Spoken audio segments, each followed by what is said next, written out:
Hi, my name is Barry Sterling Mitchell. I produce the Sterling Net Point Power Rankings, and this is Ben and Barry on football. Hello, everybody. I'm your co-host. I'm Ben Dickerson, fantasy geek and lover of everything football. Fantasy geek, lover of everything football. He's the fantasy guy. I'm a lover of Madden.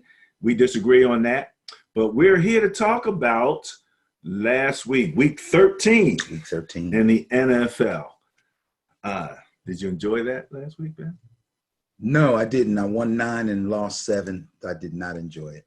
You didn't enjoy it. No. I mean, I enjoyed the games. I didn't enjoy losing You know something? on my picks. I'll be quite honest with you. I can truly understand what you're talking about. The amount of upsets. As a matter of fact, I mentioned that when I put out my bias buster of the week. And I shared it in my personal timeline. And I said, Eagle fans, hey, sorry about that, but this is what you call an upset. Right. When you have a bias that large in your favor, Yeah. and you lose, Yeah. that is probably as official of a definition of upset as you could have. Yeah. That's why I call it bias buster. That's why it's a bias buster. So let's take a quick look at week 13. Starting with Bears at Lions, bias plus score was 35. It favored the Bears. And then what happened? Well, we got this one right, the bias and myself. The Bears won the game 24-20. Mitchell Trubisky was terrible.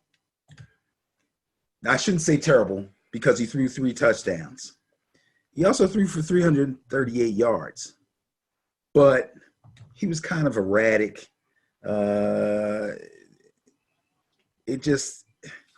David Blau. Let's talk about David Blau. I'd rather talk about him. Who is David Blau? He is the third string quarterback for the Detroit Lions, who in a valiant effort darn near almost beat the doggone Bills. This guy hasn't seen the light of day on an NFL field in probably ever, and he came right out there, showed a lot of poise. Let's see. He threw a 75-yard touchdown bomb early in the game to Kenny Golladay. That was a big throw for everybody. This was very unexpected, but it looked really good. His opening drive was good. 280 yards altogether, 2 touchdowns. He threw 1 interception. I think he was far more impressive than Mitchell Trubisky, but somehow the Bears pulled out the game because the Lions just aren't that good. Hey, he didn't completely Trubisky it up. No. He got a few things. No. Last week we said, get your first read, get your second read, and then run. He probably did a little bit better than that. Yeah. If it's a little late to be rounding in the form in the season. Well, he's young. I'm sure that the fans and the coaches are happy to see him using his legs a little bit more and smartly. He hasn't taken any bad hits. He's had mostly positive yardage when he's had to scramble and get out of the pocket. So I'd say that's a good thing for him. Okay. If we're going to say anything good about him. Hey, look, everybody's got as many questions as we have about Mitchell Trubisky at this particular point, So, I mean, it is what it is. We'll have to follow him and see how he does. Bills at Cowboys.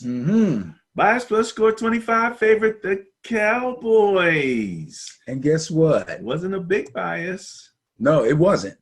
And a lot of people might call this one an upset. I didn't. I picked the Bills. Dak Prescott, 32 for 49, 355 yards, 2 touchdowns. If I stop right there, you'll go, hey, Dak is still doing his thing. But he threw an interception, and he had 2 fumbles. The Bills' defense was on him constantly all day long. They sacked him 4 times. The 1 pick, one of the fumbles they recovered, and they blocked a kick too, just for fantasy purposes. I forget what you get for a block kick. I think you get 1 point for that. It seldom happens, but you do. Okay. Zeke was not much help. He did get 71 yards, but he only had 12 carries. He caught the ball. All game? Yes, because they were coming from behind.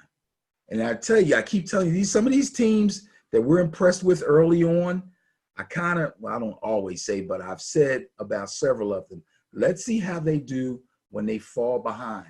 Let's see how good they are coming back. I've said it about the Ravens. Hasn't happened to them yet that I can remember. Not significantly.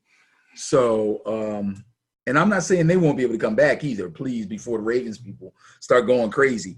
But the Cowboys, yeah, they're not built for that.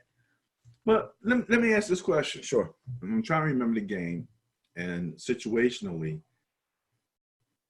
is it possible they went away from the run too soon, or they missed I think they fell behind too fast to mix it up? They fell behind fast. Was it early that they fell behind? Yes. Well, then you got time. If it's early, that's especially if you got a break guy that can break a 15-yard every once in a while. It's almost like a pass. Talk to Jason Garrett. Not my problem. It's their problem. I'm just. I'm not saying. I'm just questioning on a strategic level. Was it really too early? That's I understand why you're saying what you're saying, but on that sideline, for some reason, they felt like if we don't throw the ball, we might not get back in this game. That was their feeling. I don't know why. You got Zeke Elliott. There's questions about how much they're going to Zeke anyway. You know, in the previous games, you know, when we talked about taking the ball out of Zeke's hands and putting it into Dak's hands, you know? Yeah. So, you know, and what is the personality of this team? Because let's face it, Dak's like leading the league in passing. So his numbers are looking good relative to the passing, but it's almost Jameis Winston-like in that you got all these great numbers, but then you got a couple really badly timed turnovers or something like that. That has happened wind to up them. losing the game. And the really bad thing about the Cowboys is they haven't beaten anybody with a winning record yet.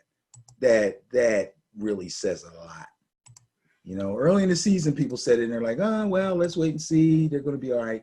It's not happening. Kind of like what I was talking about with the Patriots, and that's what a lot of people are saying about the Patriots right now. Let's move on to the Falcons and the Saints.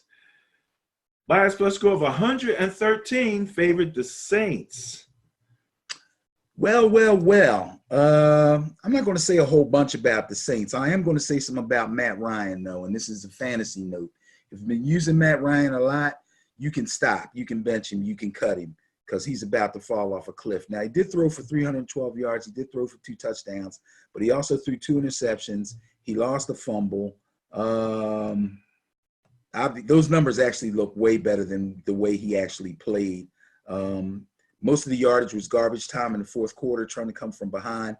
They did recover 2 onside kicks, which never happens, which put the ball back into his hands. That's almost like historic now. Yes, it is. Because of the rules now, people have been saying onside kicks are basically abolished, and we need to come up with some other way for teams to get back in the game if they're trying to come back. And then all of a sudden, they get 2 in one game.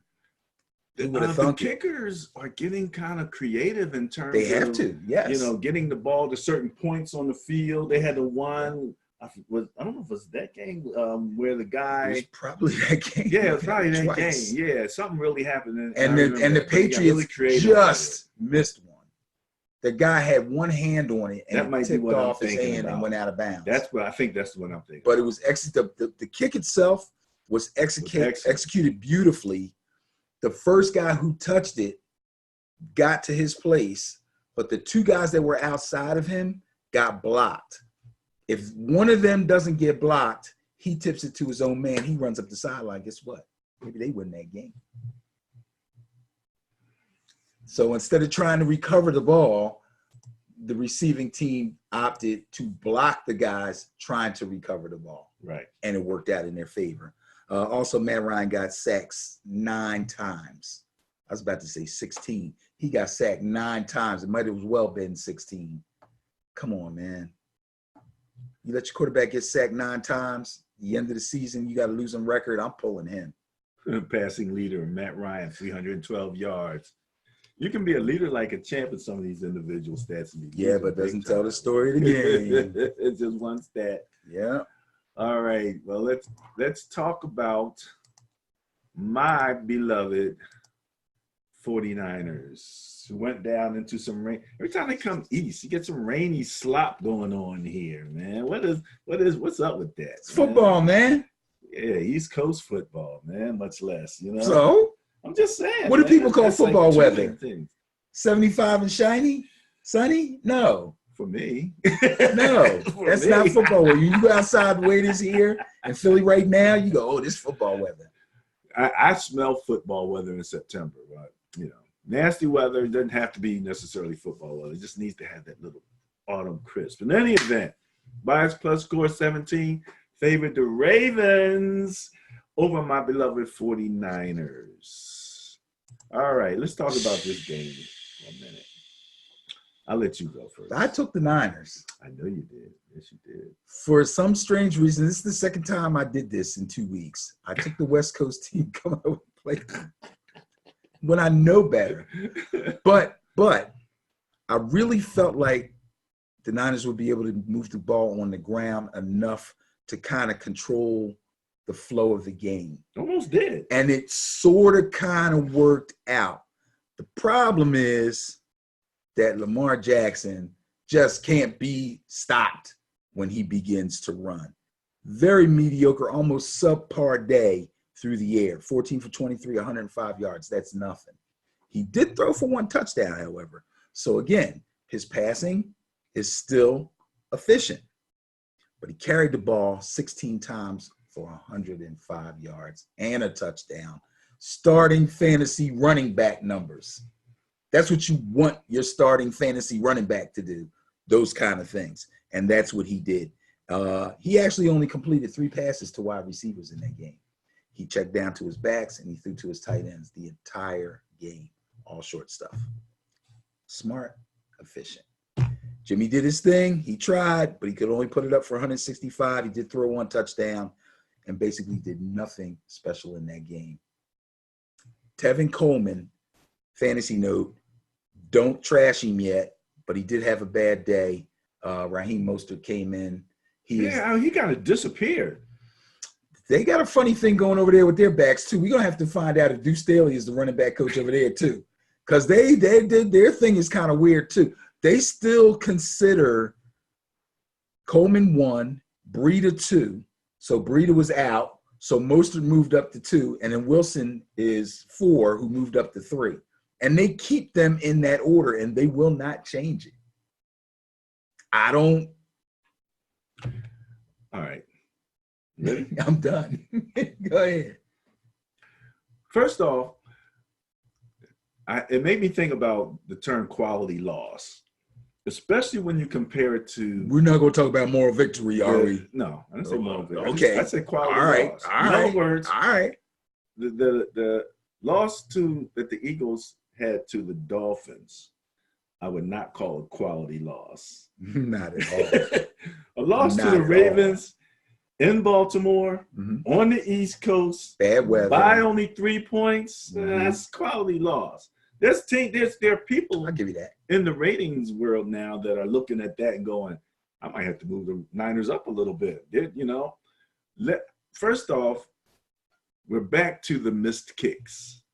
Okay. Yeah. That was humongous. Yes. Okay. He was in position. You can't miss. And I just said, I hope he's back. Rob Gold is back. Remember? Because when I ran the game last week, I said, I hope he's back. He was back, right?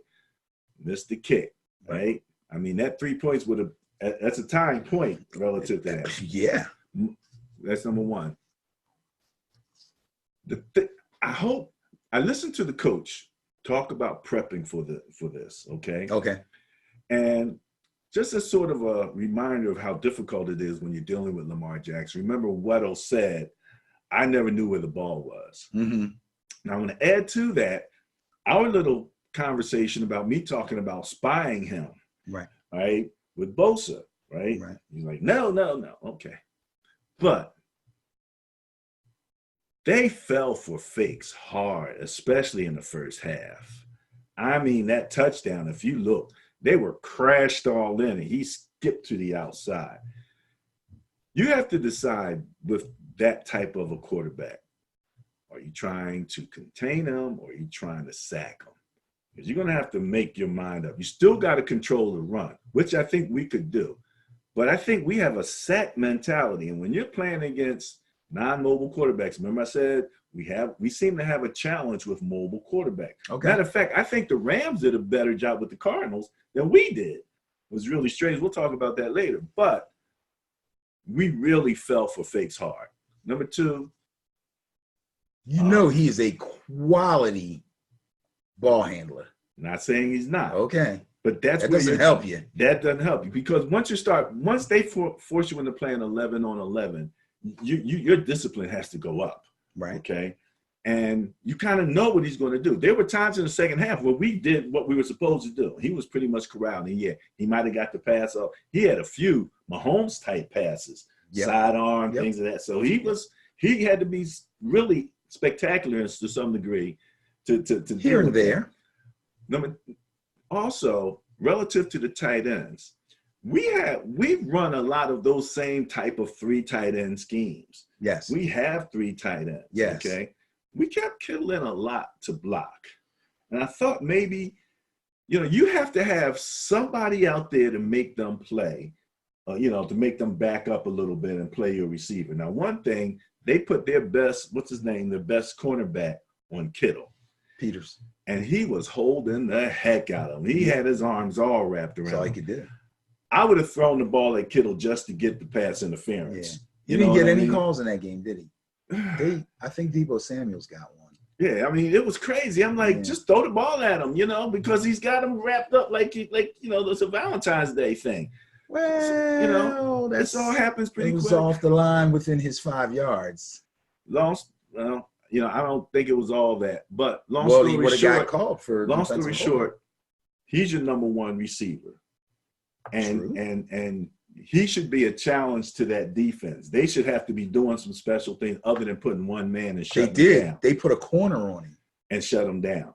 That's not supposed to happen against the premium tight end in the league. But I think some of it. If your top corner is playing a tight end, whether he's the best tight end in the league or the worst, if you got a corner on him, your wide receivers got to eat. That's the other part. Okay. And they did to some degree. Okay. They did to some degree. Again, West Coast game. There's a lot of things that was going against them. I thought it was a quality win. Those were just a few of the things that I thought the second time around, especially if we have to see them again for any reason. Remember how many weeks ago it was that I said, could this be another Super Bowl? And now you're seeing it on the media. Right. But long story short, the number one thing that I saw in the first half is just really biting on fakes hard and not just boxing the way you should, and having someone has to be assigned to him to keep an eye on him. Somebody has to, especially when you're in the red zone, because that's when he's going to really run it. Disagree with you. I just felt like the person that you were talking about in particular doesn't play the position that would allow him to constantly spy him all over the field. You need somebody that can spy. Spy means where he goes, you go. So if you're going to use your pass rush, so you kind of know where he is. Suppose he runs the same play that way. Wherever he goes, but you know where he is.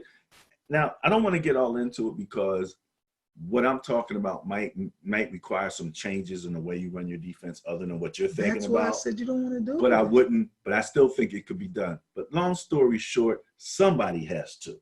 Somebody, especially in a red zone situation. I agree.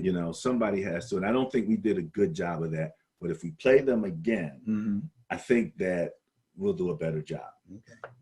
So it's going to be a big time game. All right. Enough of that game. Anyway, it is what it is. You know what I'm saying? It is what it is. All right. Up next, we had some news this week, and I think that the results of this next game drove this news story. We're talking about the Washington team that needs to change their name at Panthers. Bias plus score of 93 favored the Panthers. Maybe the owner saw this bias plus score and said, hey, we should be good. I watched an interview that they did with him early this morning. I was kind of rushing to get out of the house, so I didn't watch it and listen really, really closely. But he kind of gave me the impression like they were kind of leaning that way toward getting rid of Ron Rivera anyway. If they had won the game, they may have waited for another game or waited till the end of the season. But that was an embarrassing loss for them. They were favored every which way by our power rankings, by all the talking heads on TV, by Vegas, by everybody. They were not supposed to lose this game. And the thing is, Dwayne Haskins still stinks. Greg Allen didn't have his best game. But Darius Geis and Adrian Peterson, if you like running backs, that was a good game to watch. Who's the receiver? They had a ball. They had a good game. Excuse me. For the Redskins, didn't they have a receiver that had a good game? Was it McLaurin? Was it him? I think it was McLaurin. Okay. McLaurin's been having a decent season considering he's on a losing team with quarterback problems. Guys, you think that the quarterback actually stinks, or do you? Yeah, I think Haskins. He just stinks now, but he can get better. He has to get better. He's bad. He's number one. He's a first round pick. He'll be out the league. No, I'm saying. Well, if he doesn't, then yes, that's what will happen. But I do think he has. Therefore, potential. in order for him to have an NFL career, he has to. But he's not even really showing a lot of potential. Like, I don't see much good stuff coming from this guy. I really don't. I'm not impressed with him at all. As much noise as people made about him and down talk Daniel Jones. And Daniel Jones, to me, is by far better than this guy. By far. So he's a first-round pick, man. But Darius Geis carried the ball 10 times, had 129 yards and 2 touchdowns. This guy's just back, fresh off an injury, and was injured his entire rookie year. So that's magnificent for him. This is his second year toward the end of the season. Right. So he's second year. This is like really getting. This is like his 4th NFL game. Right. This is 4th NFL This start. is game back from injury, or no? He had a couple last week. He played last week. Okay. So yeah. He had a couple games under his belt. Right. Now he's starting to. Right. Mm-hmm. And Adrian Peterson carried the ball 13 times. Did they already change their coach? Yeah, they dumped Gruden. So they have an interim coach now. Guys, the line coach. Okay. It's a guy we know too. Callahan. He's coached the Raiders. Okay. Yeah, Adrian Peterson had a great day. 13 carries, 99 yards, and he scored a touchdown. So basically, they were the entire show. McCaffrey was held in check. So the Panthers got run on. This got run on, and they can be run on, and they have been run on, and they're going to continue to get run on. I don't know who they play this week, but they can't stop a soul. Kuechly's getting old, man. Time to go. They traded Davis. Right. They're hurting. They're hurting. They're hurting. That's craziness. All right. Let's move on from the team that needs to change their name. Yeah, we'll start seeing a trend here. When we were talking about upsets just a minute ago, a lot of these upsets are lesser teams. Well, that's why it's an upset. It's a lesser team. Well, much less backup quarterback. Yeah, right. Exactly. Jets at Bengals. Speaking of which, 82 favored the Jets. Big fat 82 bias plus for the Jets, and they put up 1 stinking touchdown. Or was it 2 field goals? I didn't even watch this game. I just caught some highlights of this. Sam Darnold, a.k.a. Dr. Jekyll and Mr. Hyde, comes out, goes 28 for 48, 239 yards, no touchdowns. The offensive line completely shut down on him. I don't know. I heard a rumor, and it was supposedly well substantiated, that after the big win last week, they beat somebody last week. It was a big win. They went out and hung out and partied. He got trashed and was chauffeuring around in a limo with some chick that he picked up somewhere. You trying to get I don't know. Yeah, right. Momano. I don't know. I can't even say it. I don't know if he stole somebody's girl. I don't know if he said something wrong to somebody. I don't know what happened. But the offensive line basically was like, Sid Hutt. Oh, you think the offensive line turned on him? He was getting crushed back there, man. He was getting crushed back there. He was misfires, drop passes, penalties. He looked horrible. Meanwhile, Ryan Finley, a.k.a. some dude named Finley, that's what I've been calling him, He lost the fumble and he got sacked 4 times, but he did throw a touchdown pass. So, bravo. They ran the ball fairly well, and the Bengals got their first win. Hooray. No, he's there. They sat him a long time ago. Am I looking at, it says Andy Dalton, 243-yard passing leader? For this past week? Am I looking at the right thing? Yeah. It was Ryan Finley. New York, right? Yeah. Okay. Well, we'll take another look at. I see Jets at Cincinnati. Yes. Cincinnati 22, New York Jets 6. Correct. Passing leader Andy Dalton 243. No. Rushing leader Joe Mixon 44. Yes. Receiving leader Robbie Anderson 101. That sounds right. I'm just telling you what's being reported here. Oh, we can double check on all what that. I saw. Ryan Finley played the game. Okay. As they used to say on Saturday Night Live. Dalton would have did way better than that. Never mind. The Red Rifle they just took him off the bench, right? That's why I was thinking it was notable because they had benched him. Remember you said for no good reason? Yeah, they benched him. Yeah, because they were losing anyway. Well, they brought him back. All right. Titans at Colts. Your favorite uniforms. Bias plus 16, which minuscule. Again, the bias. The difference between the net points of the two teams that are facing off. The plus is the difference in the turnover differential. And that's what we look at when we come up with the bias plus. So if you look at game 13 and the net points of only about 16, give or take some for the turnovers from that number, the total number, you're just a little over 1 net point difference per game. Yeah. So, you expect that to be somewhat close. What happened? The Colts didn't live up to their part of the bargain.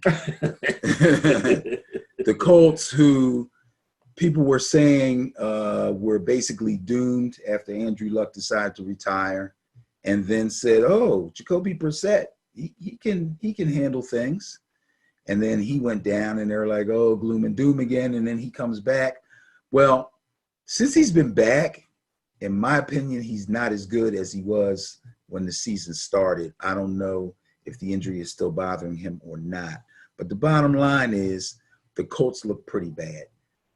Their defense is not what it was cracked up to be. And they really, without T.Y. Hilton, he really doesn't have a viable receiver to go to. He's been going to the tight ends, one of whom is on IR now. So now he's throwing to Jack Doyle, the other tight end. And then Marlon Mack, the lead running back, went down. So they're having a lot of problems.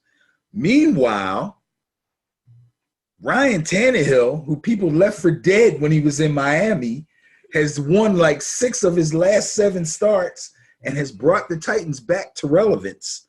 Not great numbers, 182 yards through the air, 17 to 22 though. That's pretty efficient. And 2 touchdowns.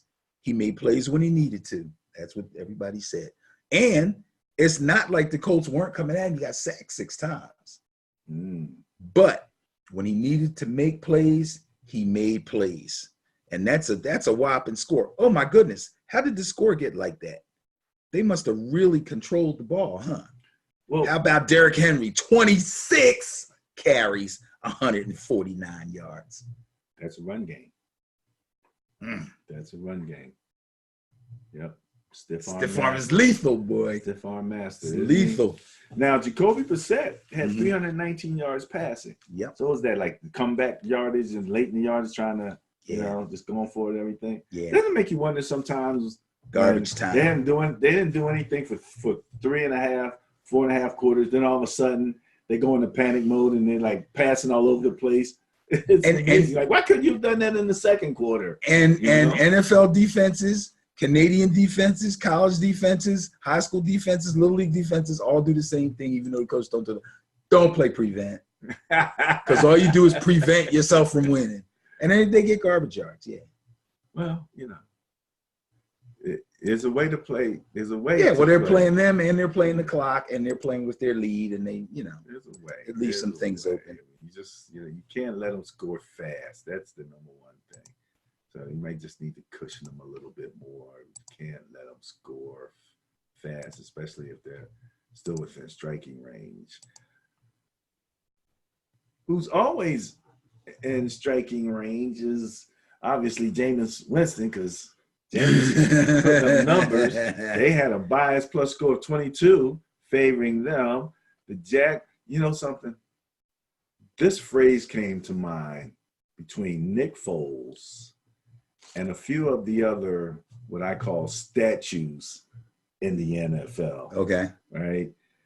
These guys are giving a bad name to pocket quarterbacks. Wow. Think about it in that. You still have to be able to move somewhat in the pocket. You don't need to be able, you don't need to run around and all that. But you like Tom Brady's pretty slick in the pocket. He's excellent in the pocket, generally. You know, Peyton Manning was slick in the pocket. He's not moving as well as he used to, but that's a whole nother But story. you know what? That's part of some of these quarterbacks' greatness is they can feel the rush. They don't look at the rush. They feel the rush. So they're able to make moves, and you're like, oh, how'd he get out of that? Oh, he stepped up. Oh, just right in time. Like the guys who are the ball being knocked out of their hand when they have it cocked. Yeah, they have no idea the guys back there. No idea the guys, you know. Yeah. That's another point where when we were talking about the Ravens game, right? One of the things that they said about when you're trying to defend Russell Wilson is you can't run past him and then try to come back this way. Right. Once you run past him, he ain't going to be there no more. And I saw us, the Niners, do a lot of that. Right. With what, you know, those are the disciplines that you can't do. Right. But again, you know, there's some wild dogs there. These boys are used to going after it, but you know, when you got a quarterback that you're pretty sure is not going to run unless he absolutely has to, and you get too far upfield, you can come back and get that guy from behind. You can hit his arm and make him fumble. And many times your linemen are faster than he is anyway. Right. But a guy like Wilson, you're right. If you get too far upfield, chances are he won't be there when you look back to the pocket. Right. It's absolutely crazy. So anything else about that? Did we get that one? No, we didn't really get that one, but I don't have a heck of a lot to say. It was mostly the Bucks did win. I did pick the Bucks, and the bias plus had the Bucks, and that was great. But Jameis, for the first time, didn't throw a touchdown pass. Bad time for fantasy people who've been living off of Jameis. Yeah. No touchdowns. Oh my God, no touchdowns and only 268 yards. So that was pretty bad. Mostly they were able to run the ball. The Jaguars are basically falling apart. They're really falling apart. Foles got benched. He threw an interception on his first drive. He got sacked, fumble on the second drive, and which was returned for a touchdown. And then his third drive, another sack, fumble, and they yanked him. So we're back to Minshew magic. Yeah, giving a bad name to pocket quarterback. You know? This guy's got a statue in South Philly. Are you kidding me? Speaking of South Philly. Oh, whoa, what a segue. We were not in South Philly. We were in Miami, right? Yes. Bias plus score 188 favoring the Eagles. 188. That's pretty good bias. It was, that's high. I think, the highest bias of the day. So the Dolphins are the bias buster of the week. Yes. Miami Dolphins 37, Philadelphia Eagles 31. A barn burner, a tussle. This didn't have no business being this kind of a game. Not at all. And people are blaming Carson Wentz. Stop it. Man threw 3 touchdown passes, 310 yards through the air. He only had 1 interception. Ryan Fitzpatrick did his thing. Oh, he was more efficient. So Wentz was 28 for 46. Fitzmagic was 27 for 39 for 365 and 3 touchdowns. And he also threw 1 interception. But Devontae Parker did the thing to every Eagles DB that tried to cover him. Crushed him. 159 yards through the air on 7 catches and 2 of those scores for Miami. And one of them, he came down on the sideline, tiptoed his way past everybody down. Oh, man. I was in the bar watching them. You know what I said? What? You got mossed. Oh man, that was crazy. That was crazy. All right. What do we have up? Oh yeah. First off, what did you think about the special teams play that the Dolphins ran? Did you see it? Oh, no, that wasn't special teams. That was a play from scrimmage. But that was considered a play from scrimmage? Yeah. I thought it was like an extra point. No, it was a touchdown. It was a touchdown. They scored. Right, Yeah, right. It was fourth down, right? Yeah. And they were having trouble getting in. Right.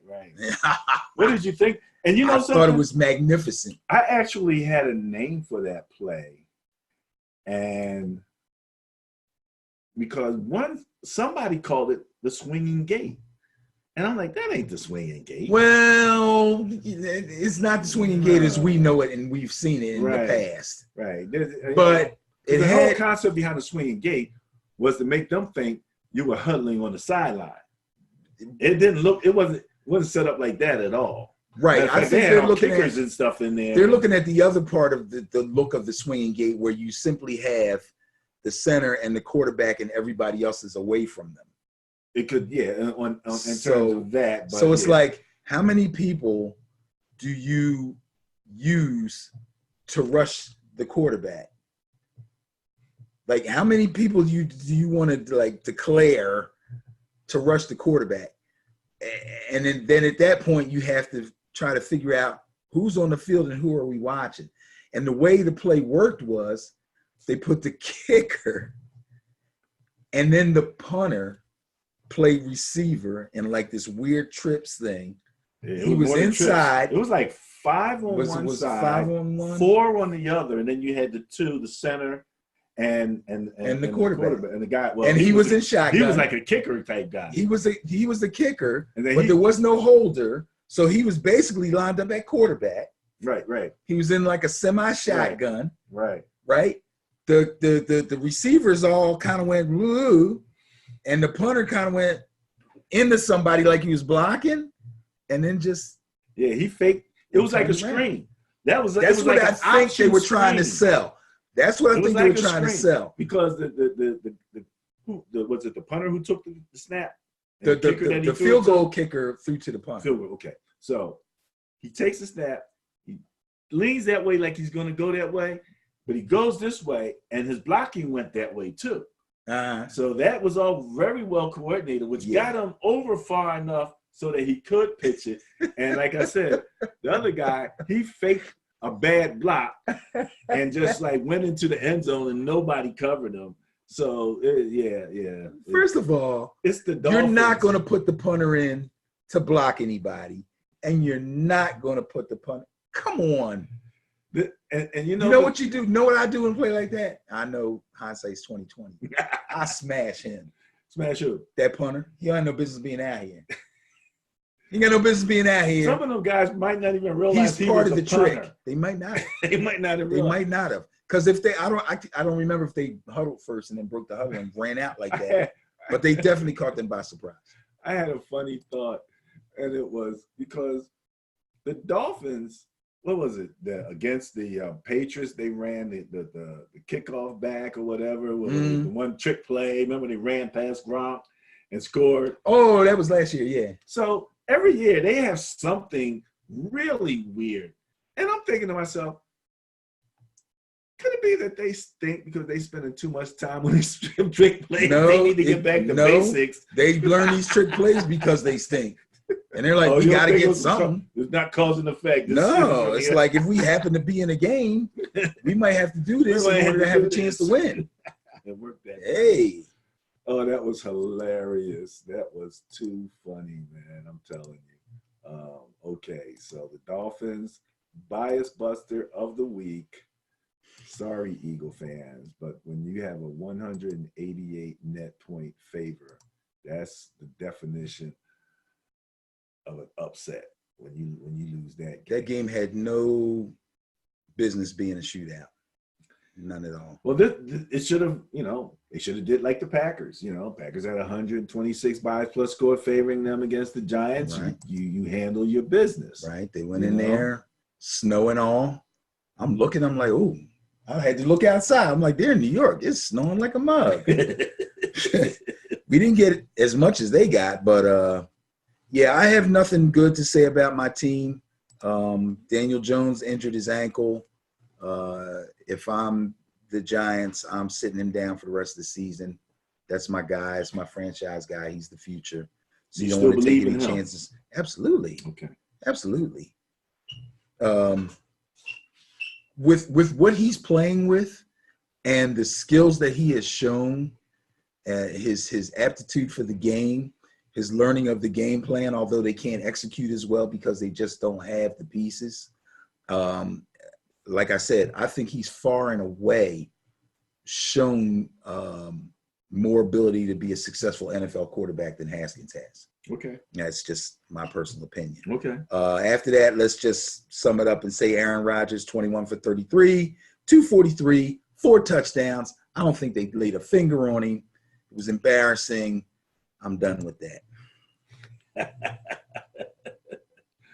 Yeah, I can understand. All right, let's move on.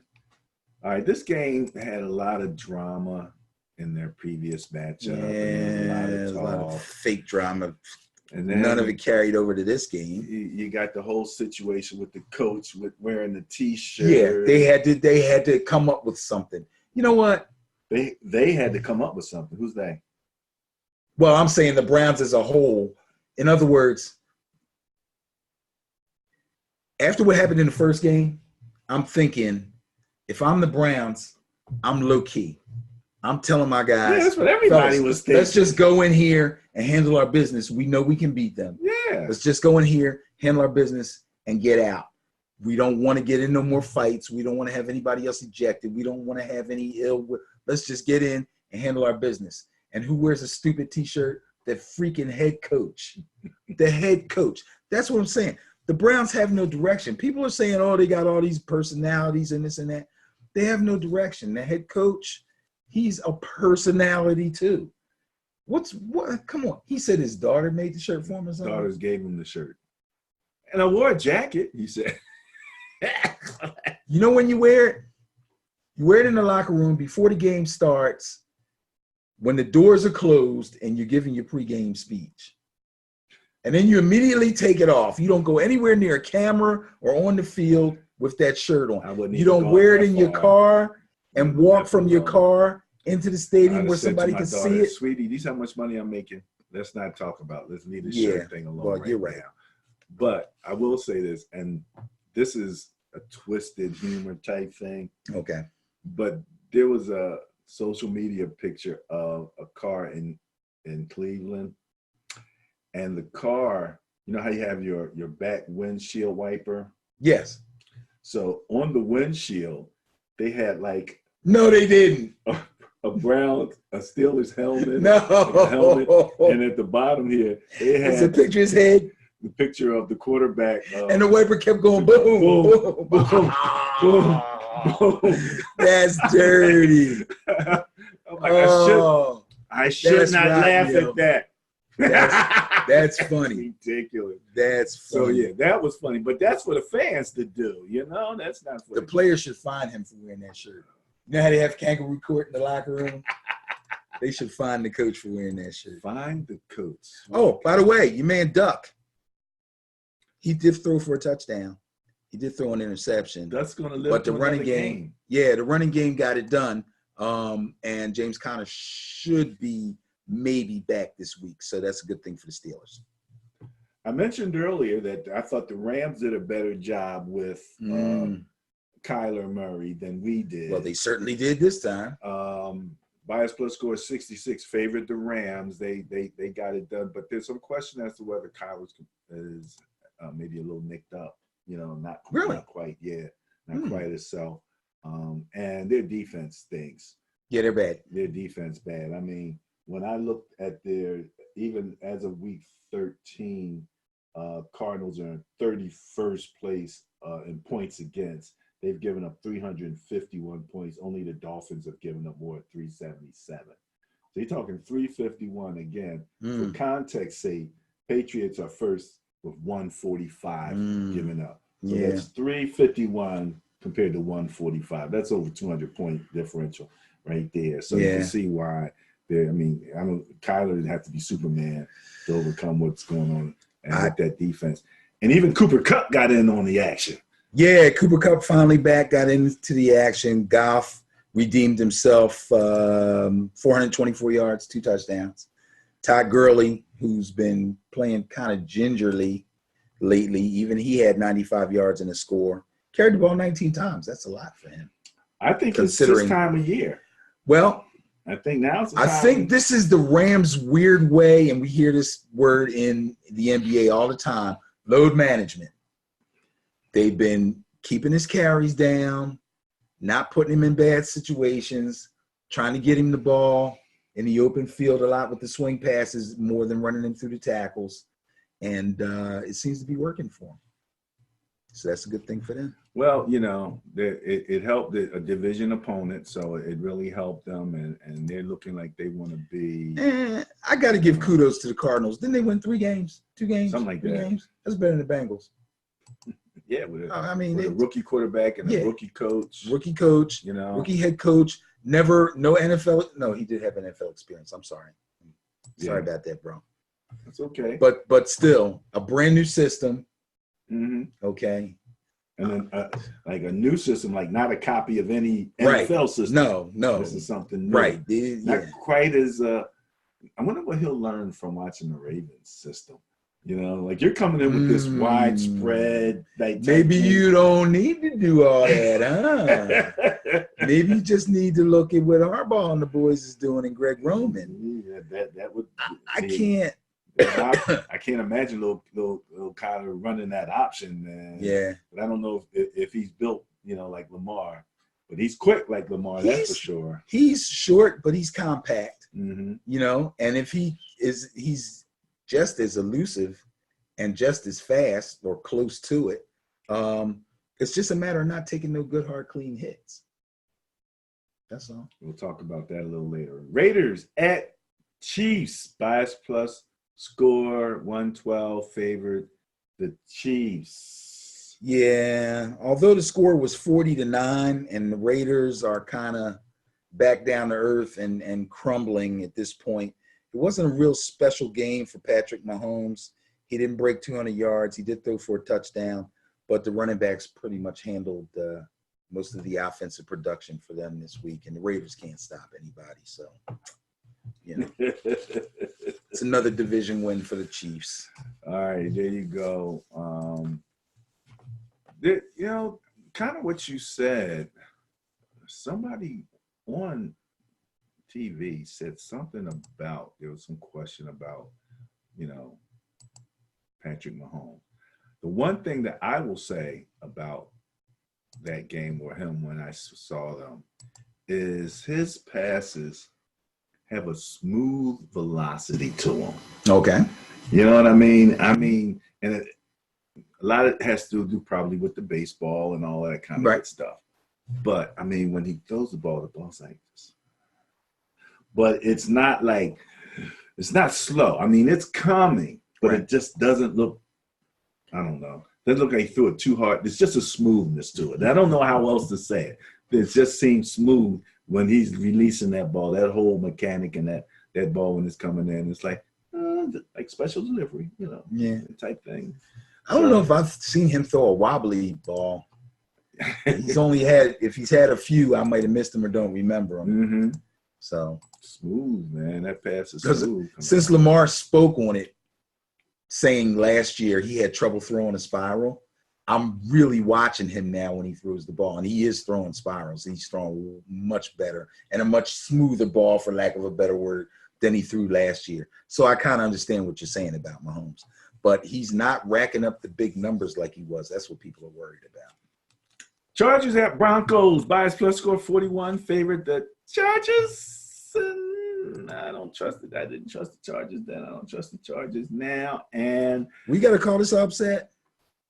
They've been playing so bad. I almost don't want to call this an upset. Well, and the Broncos give everybody trouble. He's another one of those guys that's giving statues a bad name. You know, I mean, there's going to have to be a turnover in these quarterbacks. Yeah. And, you know, it's interesting because we've had so many discussions. We're going to talk about it a little bit later in one of the next segments about the road running quarterback or the mobile quarterback thing. But that pendulum is swinging toward that now. You know, it really, really is. Like, you know, we need a certain level of mobility with our quarterback. You know, the top 5 quarterbacks in the NFL are now black. You all know that, right? The top 5 in all the major categories right now as we speak, not overall, not career, right now, are all black. It is interesting. I'm just saying that. It is interesting. You know? And Dak, Deshaun, Patrick, Lamar, and Russell. Yeah, that's a heck of a group right there. The pendulum is swinging. The pendulum is swinging. If they keep paying these guys like that, they're going to own a darn franchise and put their money together. I was reading something, the guy's like, don't be surprised. You watch a hockey game lately? There's black guys all over the place. I was like, what? And I didn't play fantasy hockey this year. I should have. No, I haven't been watching. I'm going to start watching. All right. So we lost this one, right? Did we lose this? Yes, we both lost. We both lost this one. Holy mackerel. But the debut of Drew Lock, you ask about him every week. He finally showed up. 18 for 28, 134, 2 touchdown passes. Only got picked off once. Oh, fantasy note, Denver Broncos. I know they stink, but Cortland Sutton is the truth. Okay. Wide receiver. Get him. Think about him next year. Don't forget. Putting up them stats, eh? That man's a beast. All right, there you go. What do we got next? Patriots at Texans. All right, that was my intriguing game of the week. Yeah. Again, if you go to the Sterling Net Point Power Rankings on Facebook at Sterling NPPR, you'll find the entire write-up on that. And one of the points that I made a little earlier when we talked is that, you know, up to that point here, week 13, the combined total of all of the teams that lost to the Patriots in terms of net points was minus 334.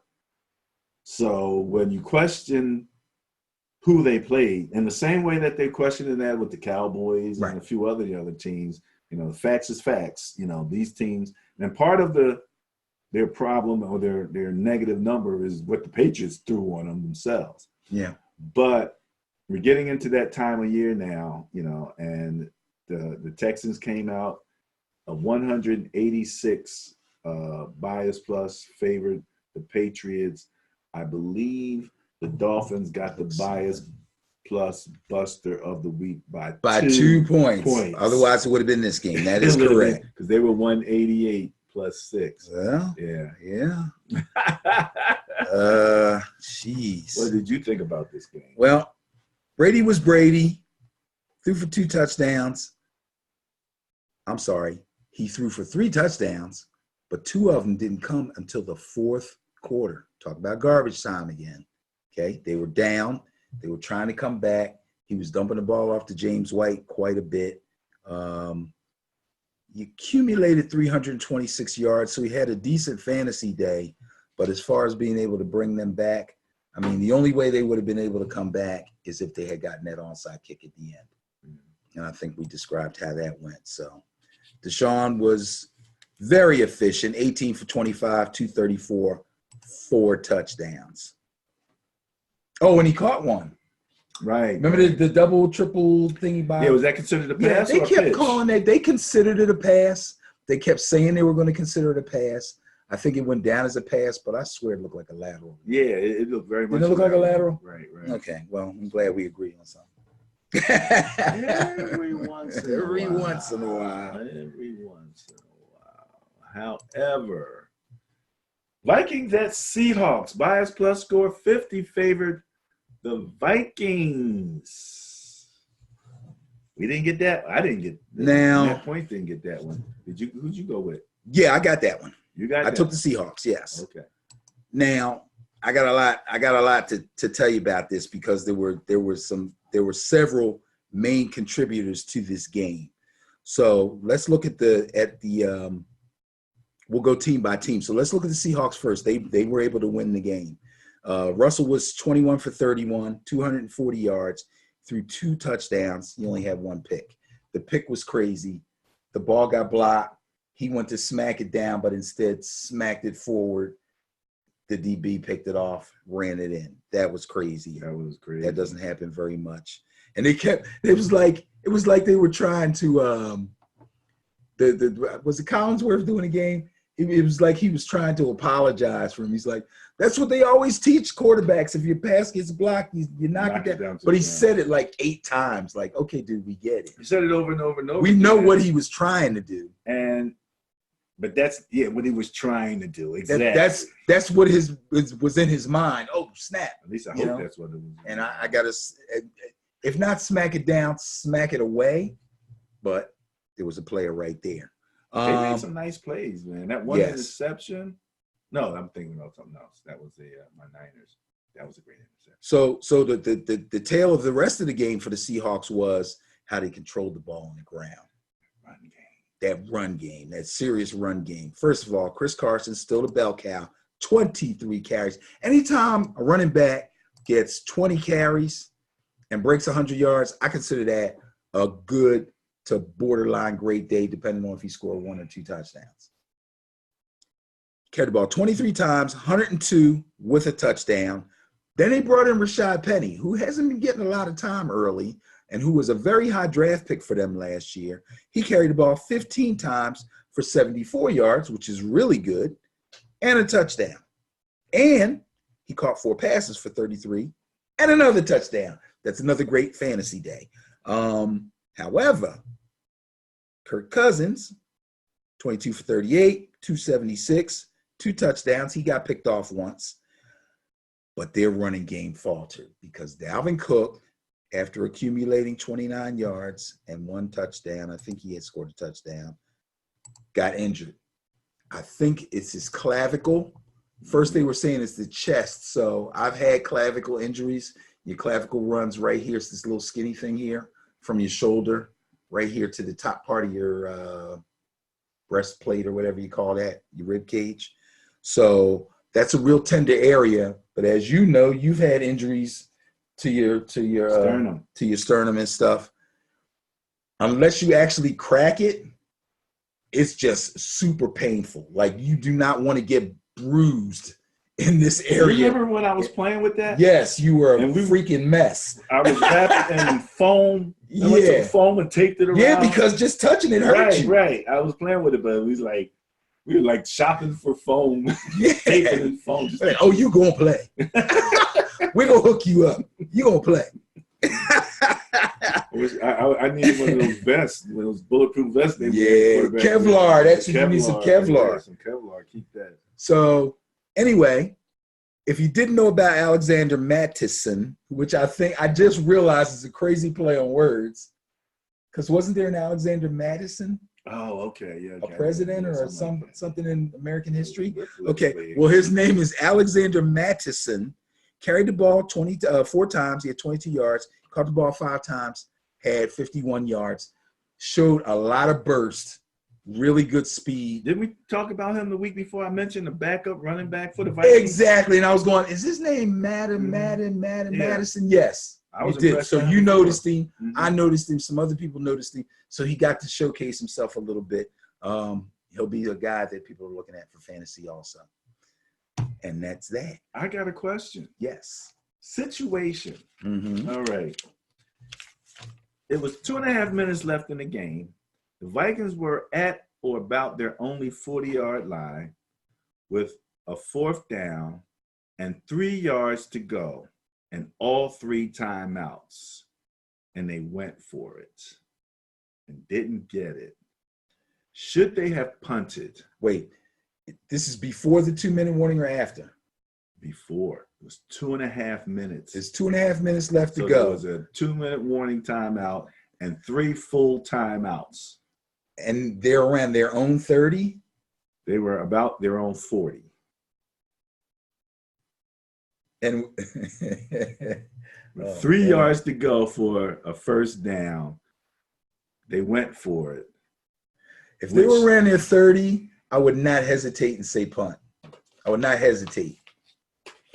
But because they were so close to the 50 and it was only 3 yards, I think they forgot Dalvin Cook wasn't in the game. Because That's one of those executive decisions that the head coach makes over the offensive coordinator as far as going forward or not going forward. At that time and the situation, I assume the score was as it ended, 37-30. What, right? No, I think Or were the Seahawks? I think the Seahawks drove and got a field goal after that. Oh, okay. But the Vikings were losing. They needed So that. instead of depending on their defense, instead of punting the ball away and depending on their defense and using their timeouts, trying to stop them, get the ball back, which they probably would have had good field position if they did. I know what you're thinking. I'm with you. I'm with you on that. They should have punted. But they felt like, you know what? We don't trust our defense. If we punt this ball away, Russell's never going to give it back to us, and we're going to lose. So I'm putting it all on the line right here. We either get the 3 yards and win or we don't. That's what they did. And I just didn't If think they had gotten it, everybody say genius. The number one thing is that what was the final score on that? 37-30. They were only down 4 at the time. So a touchdown for the Vikings wins the game. Yeah. They needed, field goal wasn't going to do it. Right. And that's what they're thinking. Like if we punt and then we lose time and we have to use our timeouts, and even if we get the ball back, we may be able to drive the field goal range, but we may not be able to get the touchdown to win. Either way, you still got to drive. Even if you had gotten that first, right, then you still got to do the same thing. But if they knew they could win with a field goal, I think they'd have punted it away. That's what I'm saying. They were down 4. I know. If they still had if the they score. would have been, they just would have potentially put the Seahawks out of field goal position, because it's one thing to, if you're down 4, it's another thing if you're down 7. Yeah. Now you just got to even tie it. But it was so close. I'm thinking, they're almost the Seahawks are almost in field goal range. They're about to put up another field goal.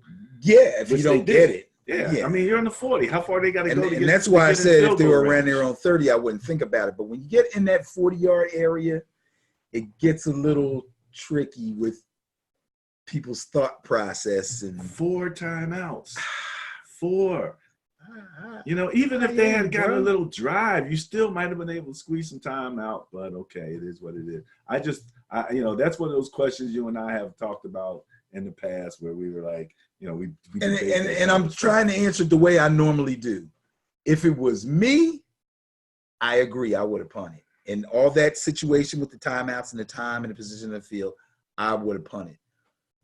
But I kind of know how they were thinking. Now, it turned out to be wrong. It might have been the wrong way to think, but I understand why he was thinking that way. Once Russell Wilson abuses your defense, you're like, dude, if we're going to win this game, we got to get this. If we don't get it, we're going to lose. If we punt the ball to them, we're going to lose. Russell's hands. Exactly. If we punt it to them, we're going to lose. Interestingly, both teams had big mental breakdowns and allowed long passes near the end of the game. Yeah. So anything's possible. Yeah. I mean, let's face it. As good as the Seahawks are, when you look at points against, they are 23rd. Mm-hmm. So they've had some. Vikings would have had a good shot at scoring if once they got their hands back on the ball. Yeah, good shot at scoring. That's true. Right.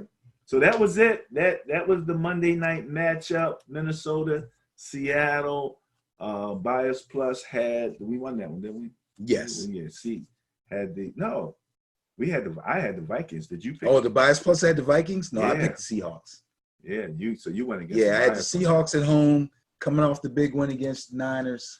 I had to take them. You would take them. All right, that was a good move. I think we were just under 60. I mean, the Bias Plus was just under 60% on their win on the win ratio. Okay, it was like 59%. Because like I said, you had the Eagles. That was such a good game. I think that's why I picked the Niners to beat the Ravens. Right. I was like, they're going to bounce back hard off of this. They're really going to show off and beat the Ravens. Real upsets last weekend. Yeah. And that's – but they were crappy teams. Well, I mean, but they were upsets relative to the bias. They were big bias busters. Crappy team lost to a crappier team. that wraps up our Ben and Barry on football, summarizing week 13. Stay tuned. The next show, we will be presenting the Bias Plus reports for week 14 of the 2019 season. It's about to go down. Now, we are in the last 4 games. This will be the last 14, 15, 16, and 17. Last right, 4 4 weeks. weeks of the game. That is correct. All right. See y'all later.